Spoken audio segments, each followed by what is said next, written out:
From the studios of Farm Journal Broadcast, this is Ag Day.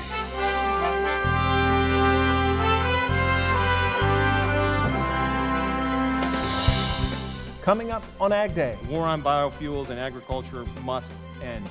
Leaders on Capitol Hill get an earful when it comes to those small refinery waivers and the impact on the ethanol industry.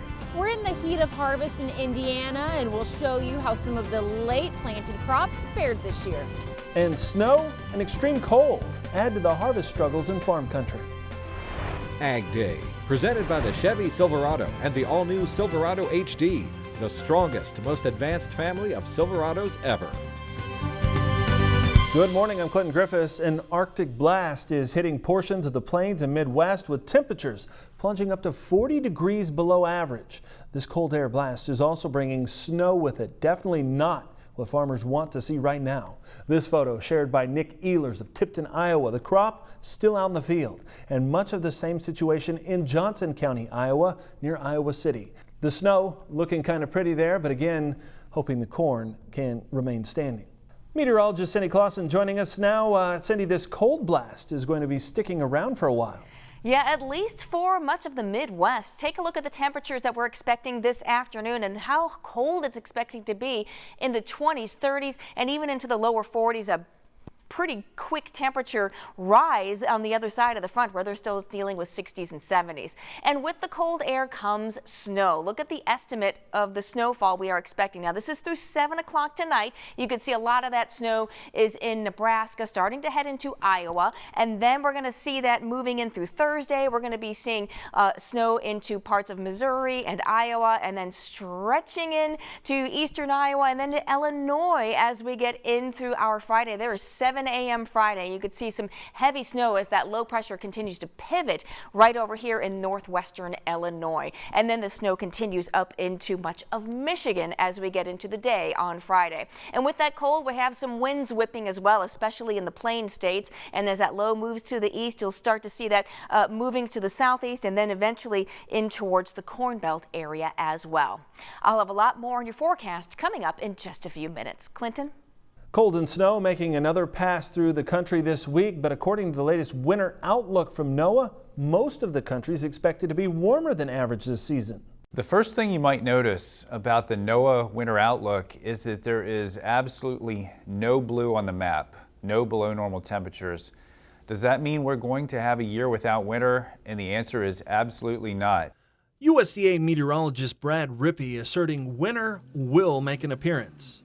We are actually expecting some fairly significant incursions of cold air, particularly across the plains and the Midwest. Overall, and averaged across 3 winter months, the southern 2/3 of the U.S. should see above normal temperatures. That won't necessarily be true for the northern reaches, where normal temperatures and more moisture are expected this season. A lot of day-to-day fluctuations, some pretty sharp cold outbreaks at times, but at other times we expect mild weather. But moisture may continue to be an issue. We've got a lot of excess soil moisture and some lowland flooding across the north. As we get into the colder months and the higher percentage of that falls as snow, we've got double trouble really setting up for some of those northern production areas. We're going to have a lot of moisture that's going to be frozen in or locked into the soils, and then we're going to expect to put a lot of snow on top of that. After 20 million acres of prevent plant in 2019, Rippey says he's worried 2020 could be a repeat.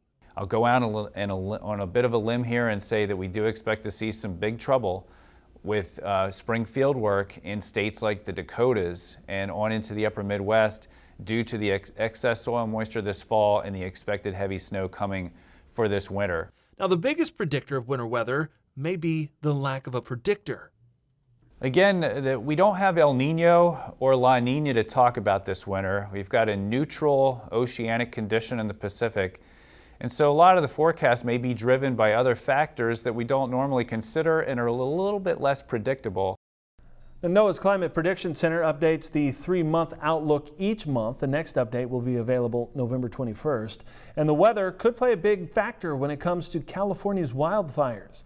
Right now, frustration and anger are growing across the northern part of the state as California's biggest utility conducts another round of fire prevention blackouts. The move could leave millions of people without electricity, some for 5 days or longer. It comes as fire crews race to contain two major blazes in northern and southern California before the winds pick up again. The fire that broke out last week in Sonoma County's vineyards and wineries north of San Francisco exploded to at least 103 square miles. USDA meteorologist Brad Rippey has more on why meteorologists are so concerned about this area right now. Another area to watch will be northern and central California. We expect drier than normal winter conditions there. And given the current weather we have out there, a lot of wildfire activity, and with the expectation for high pressure systems coming down through the Rockies and Great Basin, that'll keep the winds blowing across California. And so until we get good wetting rains across the state, we could be in trouble with respect to wildfire activity. That could last into November or even December, as we've seen in several recent years, until we get good soaking rains to tamp down the wildfire threat. So that'll be something to watch as we move into the late autumn and into the early winter across California. In Southern California, a brief lull in wind helped crews attack a blaze that swept through the star-studded hills of Los Angeles. The crews are concerned about hot, dry Santa Ana winds bringing the fires back to life. And weather not helping things this harvest season. It's already running behind. Right now, only 41% of the corn crop is harvested. We're usually at 61%. Checking on the soybean crop, we stand at 62% harvested. That's 16 points behind the 5-year average. The I-80 Harvest Tour is brought to you by the Enlist Weed Control System. More weed control, less drift and volatility, maximum yield potential. In Indiana, less than half of the corn crop has been harvested. Some of that crop wasn't planted until after the start of June. AgDay national reporter Betsy Gibbon visits a farm in Marshall County, Indiana. Betsy, one farmer is pretty amazed at how things turned out. Clinton, this farmer, like many others, had a big decision to make, to plant or to not plant by the time June rolled around. Well, the farmer we're going to introduce you to, this is his June planted corn. And he said he's amazed with how things turned out due to hybrids and today's technology. It's time to move on Schrock Farms in Marshall County, Indiana. You can bet Dave Schrock and his crew aren't going to waste much time. My son is actually out right now driving around looking at fields to see if by any chance there's another field that would be drier than where we're at. The area had a 5-week dry spell right after planting. I mean, some of the lighter ground, you know, with the drought that we had in the summertime around this area, kind of hurt some of that, but it is what it is, and we'll move on. But the spring was wet like many other places in the Corn Belt. Only Schrock planted both early and late. We do have some really exceptionally good corn, but most of the corn is kind of average. Schrock says his planted corn is doing quite well, impressed with how it's turning out. But he can tell there's a direct correlation with reduced yields. If you look back into the weather, in early September we had 8 days of cool, cloudy weather. That kind of took the top off of our yield here. I would say that probably took 20 to 30 bushels an acre off of our corn. We're pretty happy with what we got. Feel pretty comfortable with what we have. For now, the crew maneuvers around the farm. I mean, we every day run until we just, you know, it's just the grain's too wet to run, then we stop. Finish up jobs all over. A hurry to capture harvest 2019 before the snow falls. Schrock will have to dry some of the corn since it was planted so late. And when I asked him about drying costs, he said he wasn't too worried about it because it's pretty economical here. But he said he doesn't want to face the costs of leaving corn standing in the field too long. Reporting in Marshall County, Indiana, I'm Betsy Gibbon. All right, thanks, Betsy. Coming up, USDA announces a set of regulations when it comes to hemp. And later, why one teacher traded in the classroom for a cotton patch and the unique crop he's grown. And Ag Day is taking the show on the road. Thousands of FFA chapters represented by thousands of blue jackets all in one place, and we'll be there too. Make sure you tune in Thursday morning for coverage from this year's National FFA Convention in Indianapolis. Hey y'all, Justin Moore here. Get ready to kick up some dust with the Roxor Dirt Roads and a Country Show sweepstakes. Enter now for a chance to win a customized off-road Roxor and 2 VIP tickets to one of my upcoming concerts. Visit rocksoroffroad.com/Justin Moore.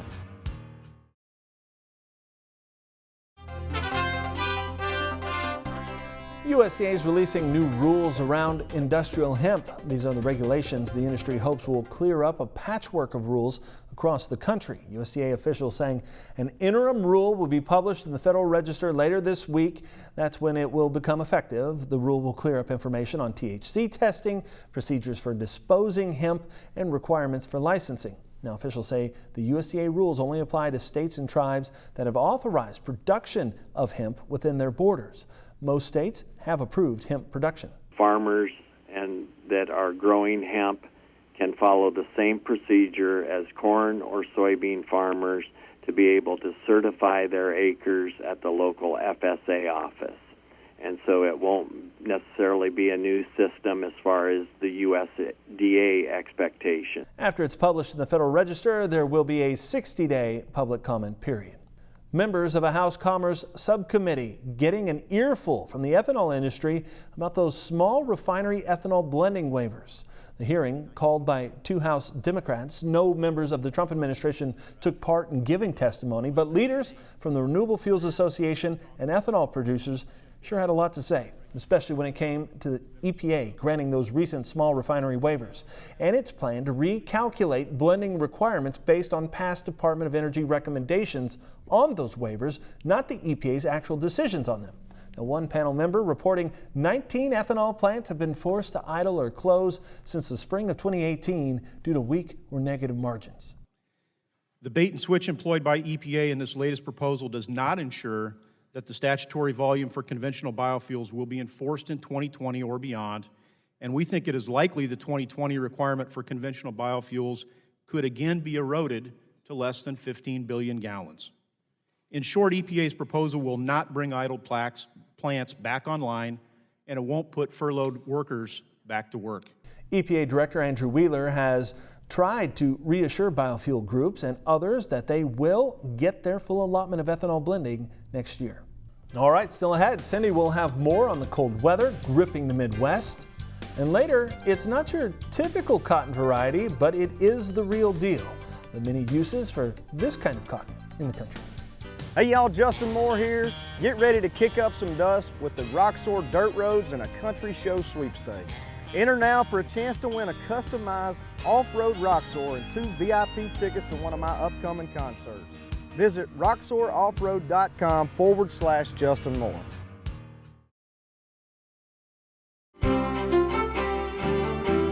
Meteorologist Cindy Clausen joining us with a look at a really messy national map here. There's just stuff kind of everywhere. That's really a great way to put it, because that's exactly what it is. Let's take a look and break it all down for you. And all eyes really are going to be in the nation's midsection, where we have a strong low pressure system that's going to be eventually riding up into the Great Lakes. We're going to see rain on kind of the eastern half of that, but that snow on the backside where we see that cold air.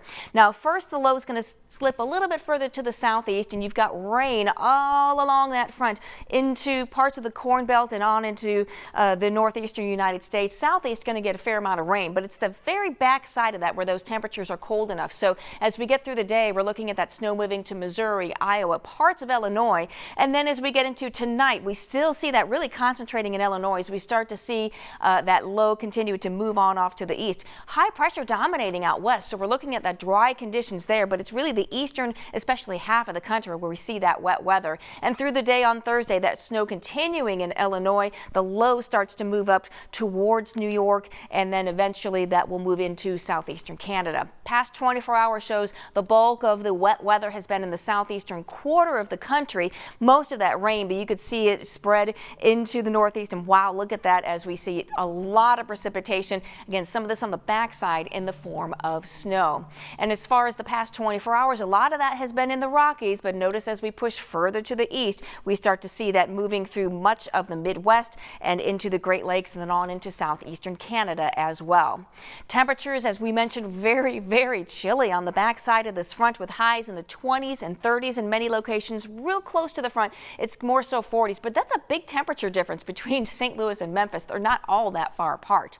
Now, as we take a look at how things are shaping up with the jet stream, because that's very important in all of this, we've got that cold cold air, big, deep trough all the way down towards the southwest. That starts to move on off to the east, but a reinforcing shot of cold air comes in for the weekend, especially for the Great Lakes region, and that moves into the northeast. The warm weather stays out in the west and into the southeast as well, and yet another trough coming into the north central United States in the early part of next week. That's your national forecast. Now let's check on the weather where you live.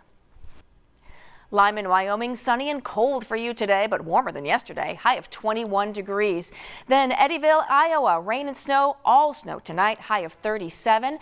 Clay, Kentucky, rain and some thunderstorms possible with a high of 60. Hey y'all, Justin Moore here. Get ready to kick up some dust with the Roxor Dirt Roads and a Country Show sweepstakes. Enter now for a chance to win a customized off-road Roxor and 2 VIP tickets to one of my upcoming concerts. Visit roxoroffroad.com/Justin Moore.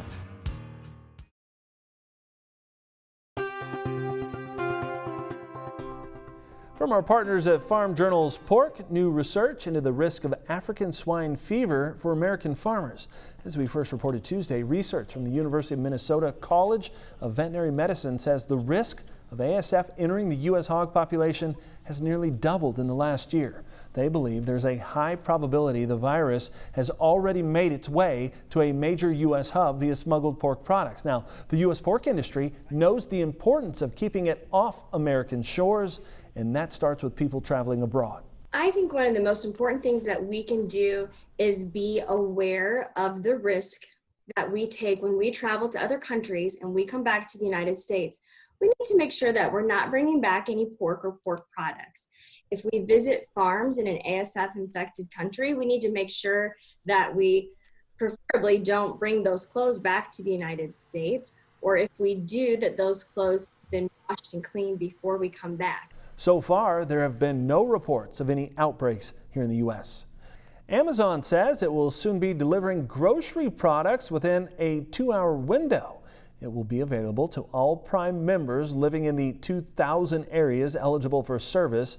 That means Prime members who pay $119 per year in the U.S. for benefits will now also be able to get free grocery shipments. When you think of cotton out in the fields, what image comes to mind? It's probably not this, but this is cotton too. Hear the story behind it from the farmer who's growing it. Next. Hey y'all, Justin Moore here. Get ready to kick up some dust with the Roxor Dirt Roads and a Country Show sweepstakes.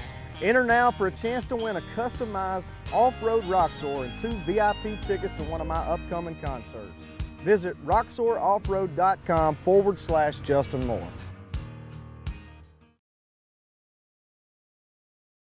Closed captioning is brought to you by BASF. Grow smart with BASF. We create chemistry.